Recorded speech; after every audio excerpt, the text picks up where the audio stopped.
This podcast is brought to you by Most Valuable Podcasts, leading the league in podcasting entertainment.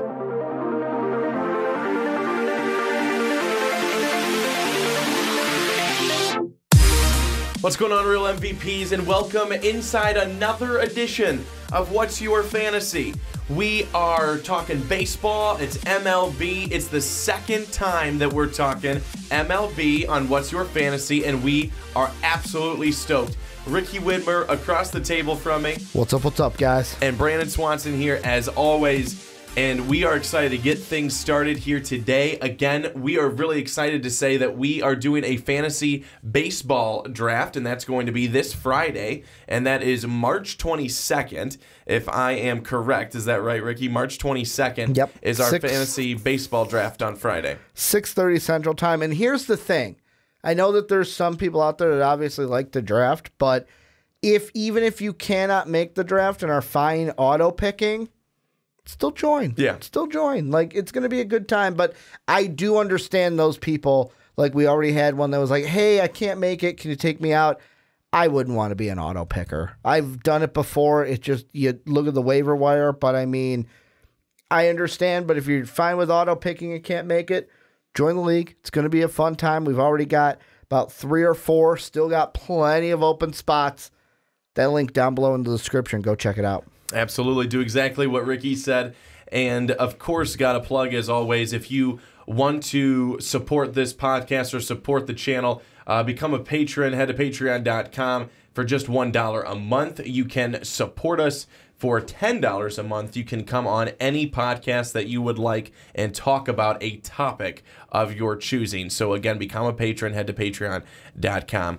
So we had some big news in the MLB. Mm-hmm. And we'll get to it. But first, we wanted to talk about something more on the fantasy realm of things, because that is a good chunk of what this podcast is about. Not only is it a baseball podcast, but it's also a fantasy baseball podcast. And what we wanted to talk about is some of these injuries to starting pitchers and how that will affect how we are drafting. Because I know Ricky Widmer was saying to me the other day when we were in here doing... How I've broken fantasy baseball leagues before? Yes. Is that what you're talking about? Yes, when we were doing our podcast the other night after the selection show for March Madness, which I am so extremely psyched about, we were talking about fantasy baseball, and I said that... Belmont's up by 11. I know that's going to be irrelevant when this goes up, but Belmont needs to win. I have them going to the Sweet 16. I told Ricky that I really wasn't all that great of a fantasy baseball player, or even that big of a fantasy baseball player, because you have to check it so often, every single day, certainly a number of times a week. But Ricky was telling me all about how he goes about his process with fantasy baseball in an interesting way and goes all pitchers first. He's thinking of all pitchers. Well, and here's the thing I want to throw out there, like how the way we're doing our league is we're doing a roto league. So we're doing it different than the league I did, where roto takes five batting stats, 5 pitching stats. It's kind of like the same thing we're doing in the NBA. And then you're ranked on those and get points according. So like if you're first in all the stats, obviously you're going to be the first place team. And you want to be at least above 50 or above median in all of those. But the way I had it is, think about those 10 stats, but we go head-to-head. So, like, you would go head-to-head with me each week in these 10 stats. What I did was everyone was talking about trading, and I actually had the number 1 overall pick that year. And this one guy was like, hey, I want Adam Dunn. I was like, I don't know. I might take Adam Dunn. Stupid thing. Never tell someone who you're going to take. I'm like, hey, I don't know. I really like Adam Dunn this year. I might go ahead and trade him. He traded me the farm, basically a ton of picks, just to get Adam Dunn, number 1 overall. I was able to lock down my first 6 picks for 5 starters and a closing pitcher, so I was gravy. Then all I did was I sorted by stolen base. Anybody who was left, my catcher, my first baseman, my second baseman, obviously they had to play enough, but I just picked all the guys that were just bonkers at stolen base. So each week I'd win the pitching categories, win stolen bases, 6-4 that matchup. Win all the pitching categories, win stolen bases, 6-4. Now I'm 12-8 overall.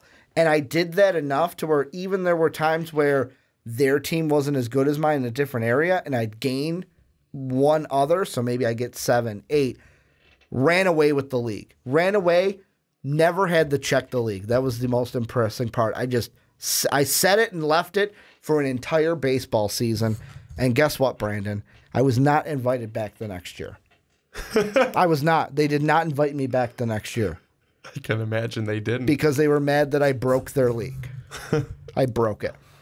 Well, so what we wanted to start with is talking about starting pitchers and some of the starting pitchers that may not be picked right away off the board due to some injury. So we talked about the last time that we were here a couple of weeks back, we talked about Clayton Kershaw and his injury and how he is not going to be ready for opening day. So Clayton Kershaw is one of the starters that is injured. Then you look at Luis Severino for the Yankees. He's another starter that is injured, that is not going to be starting right away. You also look for the Yankees. I'm not saying that CC Sabathia was going to be someone you are going after right away at all, not anymore, for sure. But CC's going to be out until some point in April. Luis Severino isn't going to be ready until May at the earliest. Clayton Kershaw, that is still one of those up in the air, not quite sure when he's coming type of deals. So then, Ricky, who are some of the starting pitchers that maybe you're looking to as some of the new guys? I'm sure like the Chris Sales, they're still going to be the guys that are up there. You know, the Chris Sales, the Corey Klubers, certainly the Max Scherzers, guys like that. They're going to be taken right away. But what about a guy for me who I think would be very exciting? Would be like a Blake Snell from the Tampa Bay Rays, who was just absolutely outstanding last year. He went 21-5, an ERA under 2 at 1.89. Now that's a guy who certainly didn't get enough credit last year. Is he still going to be undervalued and underrated this year, or are people going to be looking at him and seeing that, I probably don't want to go with a Severino unless I feel really good about everybody else, and I stash him because no one else went for him, or I can't go with Kershaw because he's up in the air, not sure about him. I'll go with Blake Snell and really take maybe a flyer in a sense and hope that he repeats what he did last year. Now, the thing that I would for certain look at Blake Snell, and this is why he's high on ESPN rankings, is his strikeout numbers last year were really good to me. Like 221 strikeouts last year, up from 219 the year before. But also to me, he hits, and yet again, I'm looking at ESPN's fantasy baseball rankings. He hits almost everything that I want from a starting pitcher. Because if I just look at our league, for example, and I look at the stats that we are going to be looking at for pitching, we're going to look at Ks, which he had 221 of last year.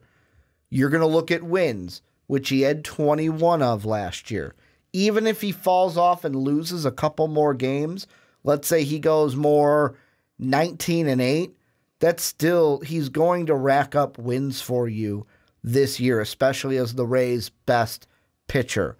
Then you look at ERA. Let's take a look at his ERA. I know you probably just listed 1.89, phenomenal. And then whip under a 1. Like, he is the guy that I would go for. Like, the thing that I look at is, and I was taking a look at ESPN's rankings for starting pitching. And if you are looking at a Severino right now, you're looking at him at like he's the 111th ranked prospect overall for ESPN. The pitchers that are just above him, so the 3 right above him are German Marquez at 110. He's Colorado Rockies. Then you have Zach Wheeler of the Mets at 108. And then you have Madison Bumgarner of the Giants at 104. The 3 just below him, Tanaka, he's at 113. You've got Miles Mikolas. I hope I said that right. Mikolas. He's of the St. Louis Cardinals. He's at 117. And then the next guy after that, you got to look a little bit, is Charlie Morton of that Rays staff as well. He's at, 127. So for me, that's what I think of with Severino. Like your Blake Snells, your, maybe your Strasburgs, your Scherzers, they're going to be up there and they're going to be taken very early. Severino's going to be a guy that in your fantasy league is not going to be your main starter. He might not even be the second starter you take. He could be that third starter, though, that third, fourth guy that you look for. And the question is, do you go and take Severino, even though you know he's going to miss the first month of the year? Like, you could, honestly, because, like, in our league for MVP, you're going to get a DH spot. So you could draft him and say, I'm just going to stash him on that kind of DH spot, because he was a guy where win-losses, he's more that 19-8 that I mentioned. Let's say that Snell loses a couple more. Strikeouts, Severino's right up there with Blake Snell. He had one less than Snell last year. The only thing that he does not have that Snell had was Severino's ERA. Like, the best ERA that he had was his 2017 and 2015 years when he was at a 2.89 and a 2.98. Last year he had a 3.39. 2016 he had a 5.83. So really, where's his ERA going to be at? And also his WHIP, who is at a 1.41, which is worse compared to the Blake Snell that we looked at. So like for Severino, he's going to be a guy that I only draft if I'm looking at my starters and going, wow, I really need someone to get me some strikeouts. He's the guy I'm going to pick as a third, fourth starter.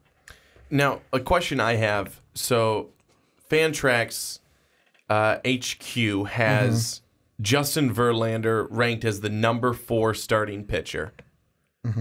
How much more does Justin Verlander have in the tank? He's going to be going on season number 15. The guy just doesn't really seem to want to slow down. What website did you say? Not to cut you off, but what website did you say you were looking at? Fantrax HQ. Where do they have him? Number 4. Okay, they have him. This is just pitchers or everybody? They have him ranked as number 4 in pitchers. Okay, he is on ESPN. He is 22 out of everybody. So just to throw that out there. But go ahead. Didn't mean to cut you off. Last year, 16-9. Year before that, 15-8. 16-9 the year before that. 5-8 in 2015. Down year, injuries. Before that, 15-12, 13-12, 17-8, 24-5, 18-9, 19-9. You know, it just goes, back obviously all the way to 2005, and he's been outstanding. When is this guy slowing down? Is this guy going to slow down? I have no idea. Can you take him with confidence? Yes. And feel like, okay, I know he's older, but it doesn't matter.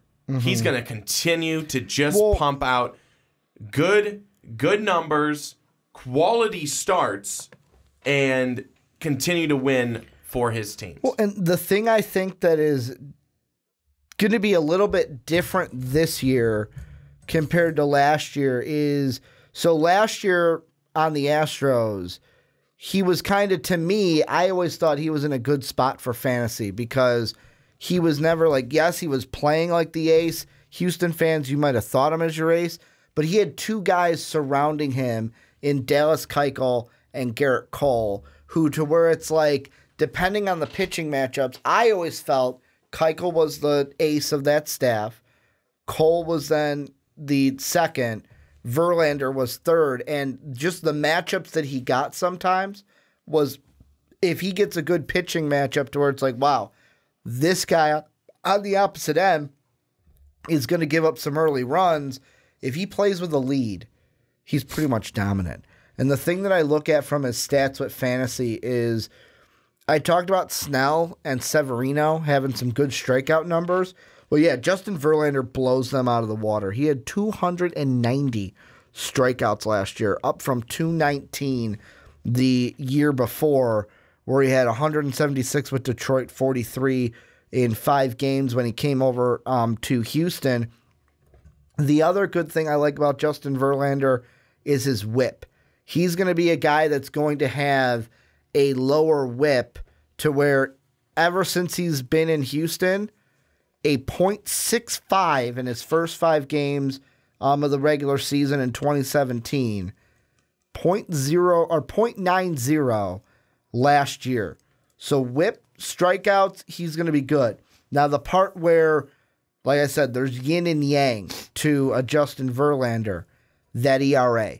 2.52 isn't terrible, but it's going to be pretty median. So like a Justin Verlander for me, yeah, I feel confident drafting him, but then I got to look for somebody who is going to bring that ERA down a little bit, because that ERA, although it's not terrible, I don't think that 2.52 is going to be at the top of a fantasy league if you're going roto style. How about turning things to now a younger guy? How about an Aaron Nola?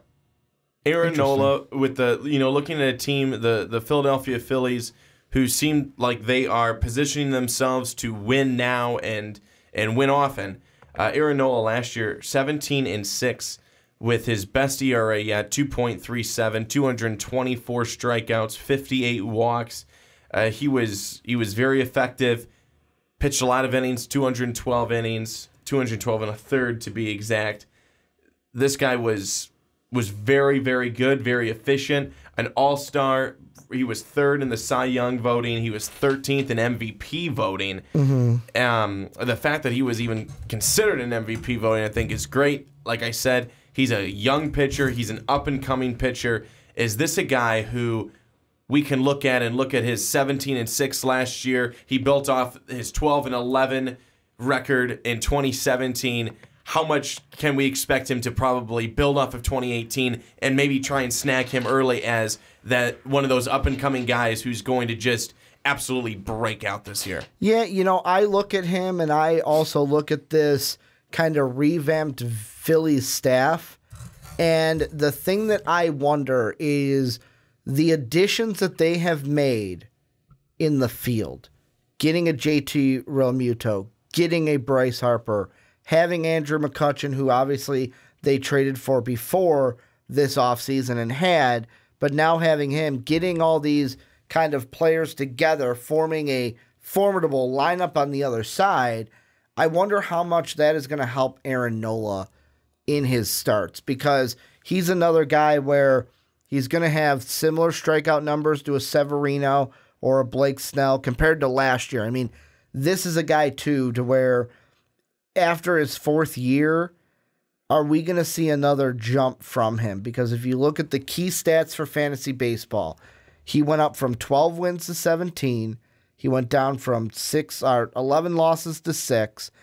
He has a whip of a 0.97 compared to a 1.21. And then a 2.37 ERA compared to a 3.54 the year before. And then strikeouts were up 224 to 284. Are those going to take another jump for Nola? I think that is the big question. And these guys that you're asking me about are obviously top of the line guys. And the whole thing is, which one would you rather have? And also, what do you value more early on in a draft? To where, for me, I kind of value pitching a little bit more in a fantasy baseball league, not only because, like I said, my past history with it playing well to me, but I feel like there's a lot deeper hitters than there are pitching, to where with pitching, there's your core knockout guys, and you kind of ride them the whole year. Whereas when you look at the field and you look at position players, different guys get hot at different times. And just because I play for the Padres, who might be a low team, who Manny Machado is already counting out of the playoffs based off of his comments and interviews, I'm joking. by the way.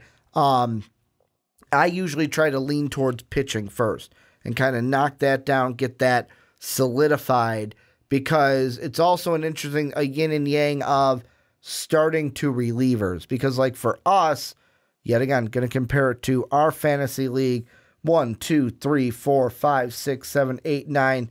1, 2, 3, 4, 5, 6, 7, 8. Yeah, 9. So we got 9 pitching spots. They could be 9 starters. They could be 8 starters and a closer. I think you would pick a closer because saves is one of that categories. Do you go with 2 closers? How many relievers do you pick? Like, there's so much strategy that you have to put into where if you're only going to have, let's say, 4 starters out of those 9, I would want those starting pitchers to be rock solid. And then kind of like, I don't need a Bryce Harper on my positional side in order to win some positional categories in fantasy. Well, Ricky, we've talked a lot about pitching. Mm-hmm. Are you ready to move on to the big news of the day? Any final thoughts in terms of pitching? You know, the one thing I'm going to throw out there is, and I don't really know, in terms of Severino, with him being injured the first month, a guy that I would maybe take later on as kind of like a let's see how he does, could maybe step up in the absence of a Severino, I'd look at Tanaka, where he is a guy where in the past with New York, the ERA has never been great, but the whip early on in his time with New York was really good. Can he get back to that? The only thing with Tanaka is he's not going to light you up ERA. He's not going to be those 200 and some strikeout guys, but he could get a guy that gets you some, especially early in the year, if he gets some key wins now while Severino is out, maybe have some more opportunities, maybe moving up in the rotation because Severino being out could get you some more wins, be more of a 14, 15 win guy compared to a 12, 13, maybe 11 win guy. I think that when you bring up Masahiro Tanaka, he's always an interesting one because, like you said, he has never been one for having a real low ERA, and sometimes even that win-loss, he could come out and just absolutely get rocked, or he comes out and he's lights out and he's great. There's really never been a middle of the road where he was like, he was okay today. It was either he was great or, man, he just stunk. And that's kind of been Masahiro Tanaka. He's never been able, and a lot of times he's been up and down so quickly where he's gone from great in one start to horrible in the next, where the Yankees have tried to figure out what's going on here. So I think Tanaka, for me to put some more faith in him, I think that he's got to show a little bit more consistency. Another one that's going to be interesting to kind of keep your eye on, not saying for sure draft him, another Yankee guy, J.A. Happ. The reason why I say that, if you look at his numbers last year from his time in Toronto compared to his time in New York, his numbers pretty much across the board, strikeouts being the only difference because he only played, well, actually, if you look at it, if he played 20 games in New York, he was probably on pace to be just shy of his 130. But his ERA was better. His whip was better. He had no losses when he came over to New York last year in 11 games. So, like, he's one, too, that you could look at for, especially while Severino is out. If you need, like, a late pitcher to draft, you can look at J.A. Happ and kind of use him until a Severino comes back. Well, Ricky, we are going to move on here and talk about the big news that happened in Major League Baseball earlier today, and that is that Mike Trout is a very, very rich man after he agrees to a 12-year, $426.5 million deal, according to sources around the league. And Mike Trout, who's 27 years old, was due to be a free agent at the end of the 2020 season. And that would have been the end of his 6-year, $144.5 million deal that he signed back in 2014. So if he wasn't rich now already, then, gosh, my goodness, he is certainly never going to be poor again in his life. So the new contract adds 10 years to the existing deal, which makes it the 12 years. There's no opt-out clause, according to reports by the Los Angeles Times. This would be the first $400 million deal in Major League history. And, of course, Bryce Harper's was the biggest before this at 13 years, $330 million. Of course, Mike Trout only does 12 years and $426.5. But you have something that you want to say, Ricky, but I am interested by the deal.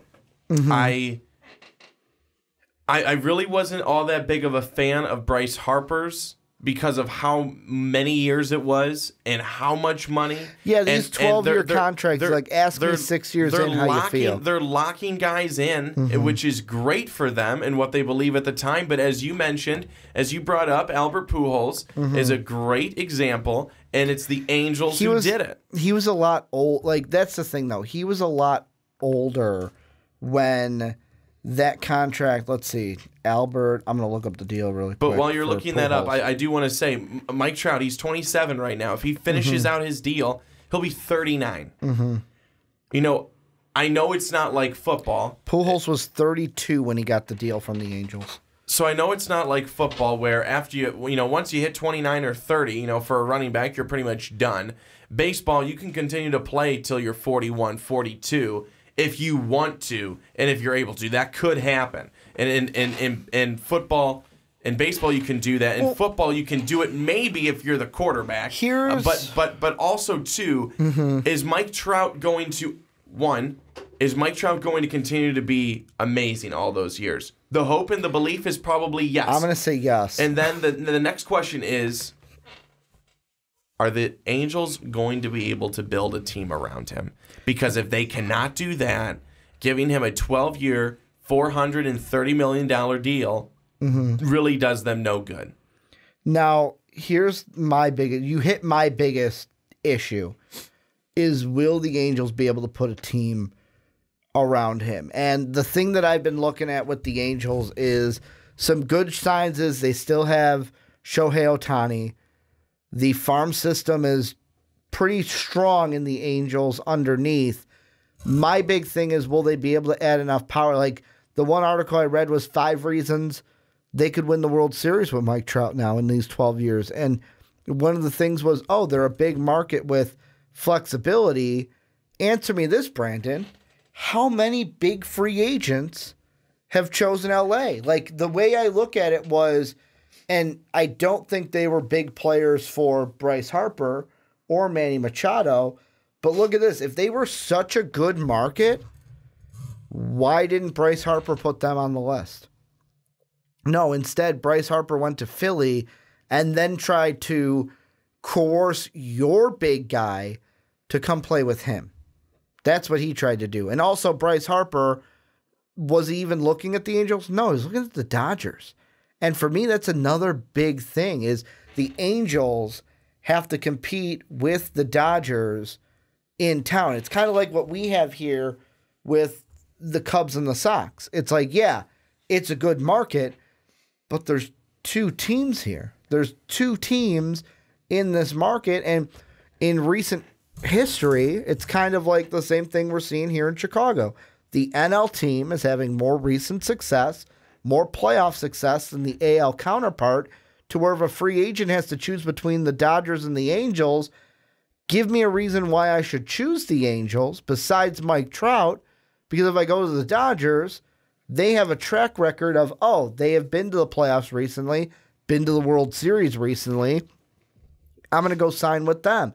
Now, the interesting thing will be Brad Ausmus coming over. He was with the Detroit Tigers for 2014, 2017, had a losing record of a 48% with Detroit, went to 1 postseason, went 0-3 and got swept in that postseason. Is he the guy to be the manager for this team? I have so many questions about the future. Well, according to Michael of this deal. A. Smith, Mm-hmm. Is that his name? Stephen A. Stephen A. Michael A. Stephen A. Michael A. is someone totally different. But Michael A. did a Sports Center with Jamel Hill. Stephen A. does First Take with Max Kellerman. No, I know. That's the difference. No, I do understand that, but I haven't even heard Michael A.'s name in a while. No, neither. And I knew when I said it didn't sound right, but anyways, Stephen A. Smith believes that Mike Scioscia is still the manager.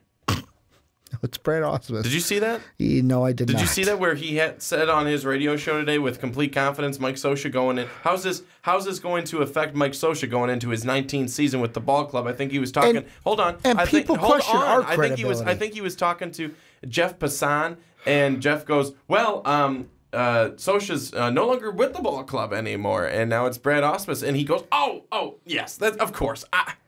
Silly me. And people rag on us when we make mistakes. Hey, guys, guess what? Everyone makes mistakes. As I just did calling him Michael A. Smith. But exactly. But Stephen A. Smith, believed that Mike Scioscia was still there with the Angels. Yeah, for me, I get what I'm not saying. Don't get me wrong. I'm not saying in any way that the Angels shouldn't have done this, because the Angels do not let Mike Trout leave. The reason why I say that, and I think I said this before on a podcast, it was the weirdest thing to me, and it shouldn't have been weird, but it was the weirdest thing. When Dave and I were at VidCon last year, after VidCon was done and gone, Dave and I were like, hey, we're going to stay an extra day in Anaheim, and we're going to check out an Angels game, because neither him or I have been to the Angels ballpark. It's a beautiful ballpark, especially with that weather in late July. Oh, perfect in California. Perfect day for baseball. The only thing that was not perfect was neither him or I wore sunscreen. So we were a little burnt. And both him and I, he's a non-gel guy. He's a lotion guy. I'm a gel aloe vera guy. So that was our big difference on the two. Dave's like, yeah, this big tub will work. I'm like, yeah, no, I usually get this one. And he goes, Ricky, there's no difference. I'm like, nope, I'm a gel guy. I'm going to get this one. Me and him, in about a day before we went back to we went home from California, guess how much of those bottles we used on each other? Well, he used it on him. I used mine on me. I just want to make that clarified. That's not how you said it. That's how I said it. That's what I meant. I'm questioning that. 3. Half the bottle. Oh. I used half of my bottle on myself. I had to use 3 bottles. Because we and half on caked Dave? It. We half on yourself and half the on other Dave. half was Dave. We mixed it up. No, but I had to use half on it because of all that sunburn. But the point of what I was getting to originally, before we went on this weird tangent, was basically there was a couple sitting behind us, and the wife goes to the husband, hey, do you want to go get some food? Like, it's getting to the end of the inning. We'll beat the rush. And he goes, oh, no, we can't. Mike Trout is going to be up. Nobody. And it's the entire stadium. When Mike Trout stands, it's like the entire stadium stands at a standstill. It was the weirdest thing I've ever seen, to where, like, nobody got out of their seats. If you were, like, there were people in an aisle that were like, oh, shoot, Mike's up. And they just stopped and stood there. There was one guy next to us, stood there, noticed that he was blocking people, and just sat on the concrete stairs until Mike Trout's at bat was done. Wow. It's the weirdest thing I've ever seen. I've never seen that for any other player. They love Mike Trout out there. The Angels had to get this done. They had to. They had to give him whatever he wanted and keep him in town. You know, though, I guess I really do wonder who they're going to be able to put around him. Mm-hmm. Who are they going to be able to put around him? And I just don't like long contracts. I don't like them for the teams. The players go out there, get your money. I just don't like them for the teams because, like, Mike Trout might be different because he may be the greatest baseball player in the game right now. Yeah. Like the best baseball player in the MLB right now. But, like, most of these 12-year contracts is even in the NHL, too. It's like they give 12, 10-year contracts, and the guys don't even finish them because they get so old. Yeah. They just get so old, and it's like, well, you're not what we're used to. Here's the better question I was going to ask. Does he even see the end of this contract in L.A.? Because let's say by year 6, 7, 8, are they so bad that they're going to rebuild and they have to trade Mike Trout to get stuff for him? He's going to take on that contract, man. Dude, if it's Mike Trout, everyone will take him. Every single team will take him if he's still playing like Mike Trout. He'll have lost some luster by then because he won't be playing like Mike Trout at that point. 7-8 years We never down know. the line. I find that hard to imagine. A guy that all good things Let's come see, to an he's end. All 27 good things right now. come to an end. He's 27, so 3 years he'll be 30. Then he'd be like 34, 35 by that point. The White Sox will like him by then.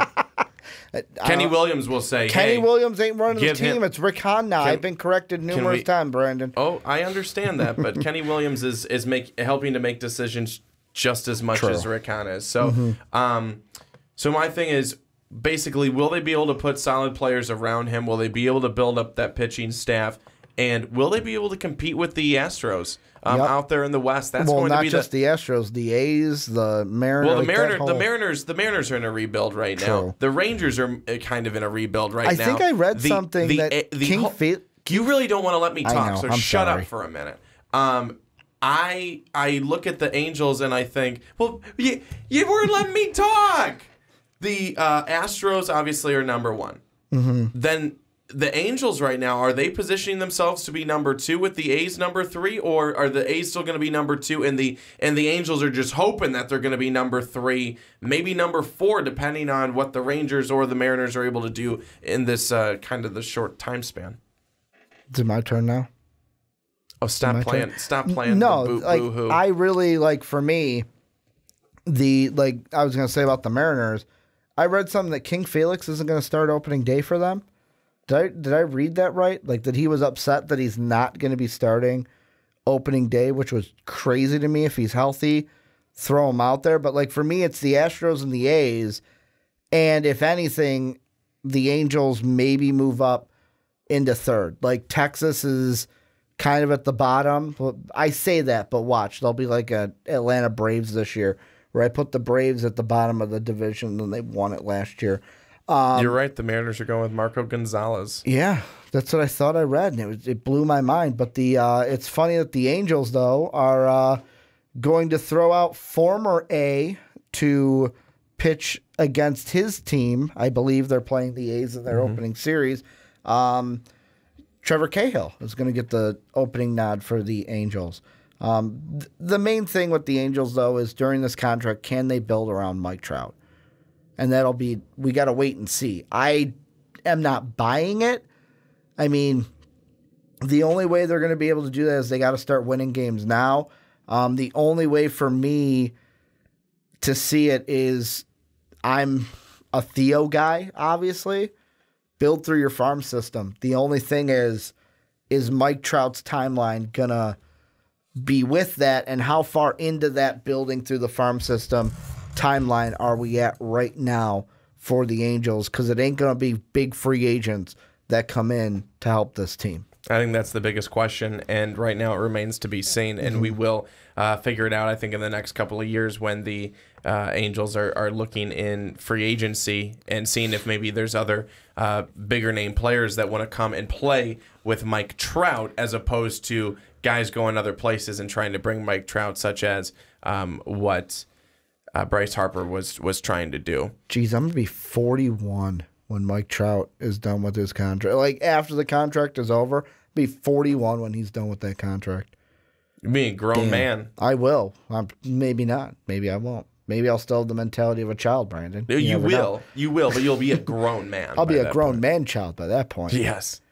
So moving on, just to wrap up the podcast today, wanted to go through some of your thoughts on fantasy sleepers to target here for 2019, and some guys that you think are hiding under the radar that you're excited about, but that maybe not everyone knows about, and that you're hoping to maybe snag come draft time. Yeah, one that I'm kind of looking at right now, and let me pull up our fantasy again. I want to pull up. So the batting categories, because we talked about pitching earlier, the batting categories that we're going to have in our league are runs, home runs, ribbies, stolen bases, and then averages. And the thing that I look at, a guy that I look at, is a Jonathan, and I always say his name wrong. Is it Scoop? Is it Swoop? Scope. I always say Scoop. But Jonathan Scope, he's a guy that's interesting to me because now on, I know that he was a Baltimore, Milwaukee guy last year. Now on the Twinkies this year, how is he going to be able to not only help that team, but what's his production going to be like on that team this year? Because this is a guy that, looking at last year's stats, I mean, Ribby's 24. He doesn't hit a lot of home runs, but he's a guy that, I mean, when he was in the AL, had a better average in the AL, hit more ribbies. He had 40 ribbies in the AL, hit more home runs in the AL with 17 compared to 4 in the NL. So to me, I wonder, hey, he's going back to the AL. He's going back to the pitchers that he's used to. Are we going to see more of those Baltimore numbers compared to the numbers that we saw in 46 games when he was with the Brew Crew? So I was also going to say Jonathan Scope. I think that he is a player. I liked him when he was playing in Baltimore, and I think that he can be a very productive player. He's clearly shown that. And he can also, I think, play some pretty good defense as well. So this is a guy, if he can stay healthy and stay consistent, which is, you know, for a baseball player, both of those things sometimes can be difficult, especially with consistency and keeping it. But I think that Jonathan Scope can be one of the most exciting players at his position at second base, and can really do some good things. A guy for me, another guy for me, who really is probably riding under the radar is a starting pitcher on the Boston Red Sox, Eduardo Rodriguez. And I saw him pitch last year against the White Sox. The White Sox obviously lost, but he was phenomenal. I mean, he was mowing our guys down. I think he had, in his 7 innings, I think he had 10 to 12 strikeouts. It's not hard to mow down the White Sox. No snarky remarks, please. No need for that. But he was really fantastic, and he was in for one of his best seasons that he's ever had. He had a 3.44 ERA. His whip was strong. He had 110 strikeouts in just over 104 innings and 19 starts in the first half. Then he has an injury in his ankle, misses multiple weeks with that. He's had a number of injuries. That's going to be his number one thing. Can he stay away from injuries? But he is going to be a guy, I think, for Boston that you look at and you think, okay, this guy can really turn into something good. The Red Sox are obviously looking at it like that. And I think from a fantasy perspective, if you get this guy later in the draft and you can hold on to him and he stays healthy, I think you've got a sleeper and diamond in the rough with Eduardo Rodriguez. Yeah, he was one that I also had up on my computer. I'm actually, this guy I should have said before Jonathan Scope, but the way I had my tabs lined up, Domingo Santana. And the reason why I say that is he was a guy, look back to his 2017 stats with the Brewers in 151 games. If we look just at the fantasy stats, he had 88 runs that year, 30 home runs, 85 RBIs, 15 stolen bases, and was batting a .278 batting average. I almost say take his 85 games last year, throw him out the door. And the reason why I say that is last year we saw his role reduced. The Brewers brought in Lorenzo Cain, they brought in Christian Yelich, and Santana saw his kind of role kind of get pushed to the side where he was fighting for playing time. He lost because there's no way he was going to beat Lorenzo Cain or Yelich. Like, Yelich had an MVP-like season last year. There was no way that he was going to do that. But Santana is a guy that you can look at and say, hey, he's 26. This is a Mariner team, like you have mentioned, is in the rebuild. So because of that, they're not going to be in too many pressure games for me, which means Santana could be playing a little loose this year. Could be playing loose, could be a little loosey-goosey out there. And he's a guy that on a bad Mariner team, like if they're bad, a bad Mariner team could be one of their best players and could be doing dividends for you in fantasy if you picked him up. Ricky, another guy, and probably my final guy that I want to mention, it has nothing to do with the fact that I'm a White Sox fan, but I'm going to go with Yoan Moncada. I mean, if you're looking especially for the categories that we're looking at, if you're looking for a guy who's maybe a 20 homer, 20 stolen base guy, or who certainly can be, that's Yoan Moncada. And he's not necessarily ever going to be the guy that you look at and go, wow, man, his batting average is phenomenal. It's probably not going to be. Like, if he could be at 260, 270, that'd be great. I don't think he's ever going to be a 300 guy. But if he could do about 260 to 270, anywhere in there, have 20-plus home runs, 20-plus stolen bases.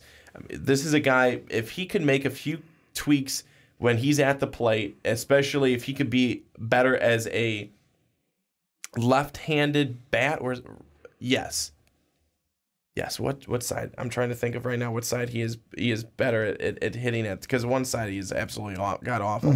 But he needs to become better at one side of the plate, and if he can do that, he's going to be very consistent. People are going to be very happy with him. White Sox fans will be happy with him and feel like he is not a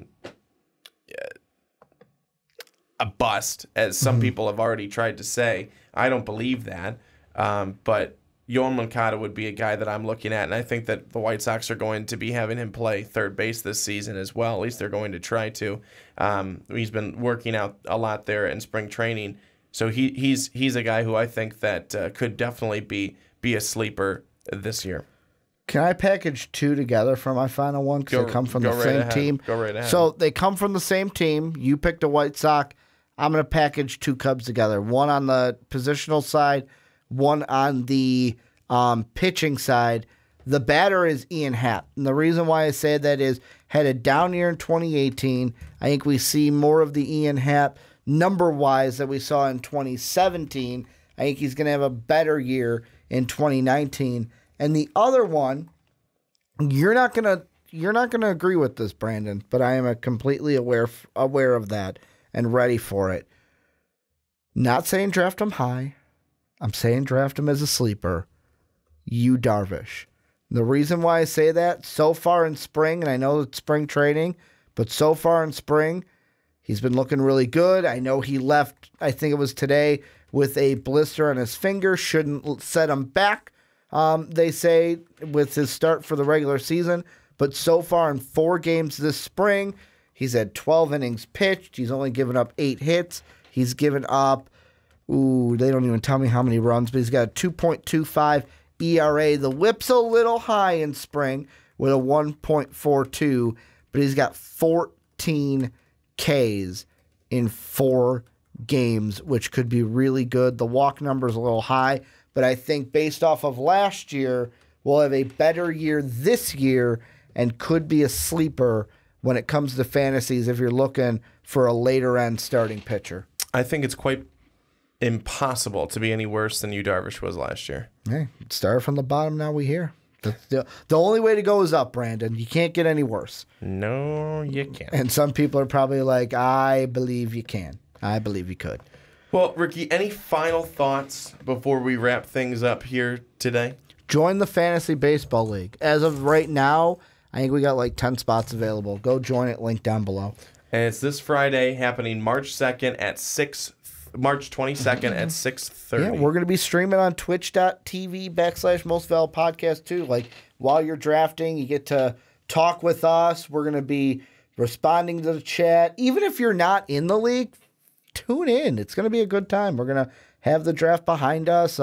Brandon and I are going to argue about who to take here and there. We'll have an Adam Thielen-like moment where I will win and say we'll draft this guy and he'll be amazing for us this year and have a breaking year. And then Brandon will eat his words at the end of the year. You just hope it happens like that. I'm hoping it happens like that, yes. Well, that will wrap it up for us today. Again, thank you so much, everybody, for watching. We enjoy doing this. We're really excited about fantasy baseball and just baseball in general as it's getting started.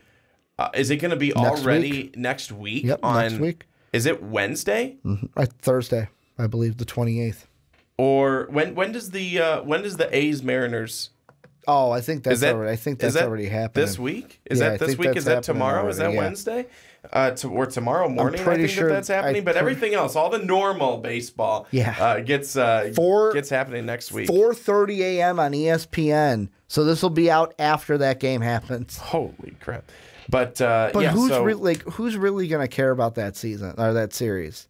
Like, I don't think I'm saying like on a fantasy baseball perspective. I don't think too many. I will let that one be hey, let them have the one series before we get into fantasy. But next week starts the actual season, I should say.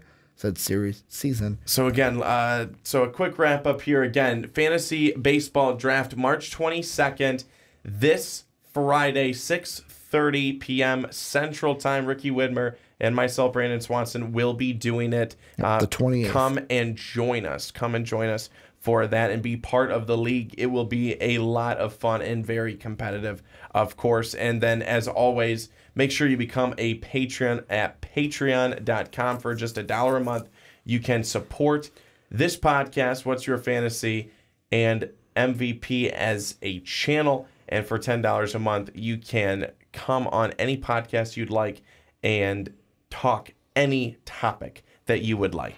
But again, that is going to do it for us today. We will be back in 2 weeks talking more fantasy baseball. At that point, baseball will have gotten started. The season will be underway, and we will be very excited about it. So for Ricky Widmer, I'm Brandon Swanson saying so long.